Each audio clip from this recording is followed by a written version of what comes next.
Hello bran, আসসালামু আলাইকুম। আজকে সকাল থেকেই নিজেকে একটু অসুস্থ অসুস্থ মনে হচ্ছে। তো আমি আমার আম্মারে বললাম যে আমার তো একটু শরীরটা খারাপ লাগতেছে। আম্মা বলতেছে ফার্মেসিতে যাও, ডাক্তারের কাছে যাও। তারপর আমি শাহিন মামার ফার্মেসিতে চলে আসলাম। শাহিন মামার শুরুতেই আমার প্রেশারটা মেপে নিল। প্রেশার জাস্ট ঠিকঠাকই ছিল, একেবারেই স্বাভাবিক। সব কিছু স্বাভাবিক থাকার পরেও প্রায় সময় আমার ঘাড় ব্যথা করে, মাথা ব্যথা করে।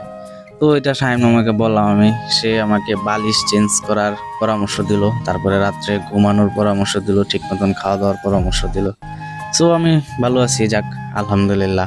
আপনারাও ভালো থাকবেন আর আমার জন্য সবাই দোয়া করবেন। হ্যালো ব্রান, আসসালামু আলাইকুম।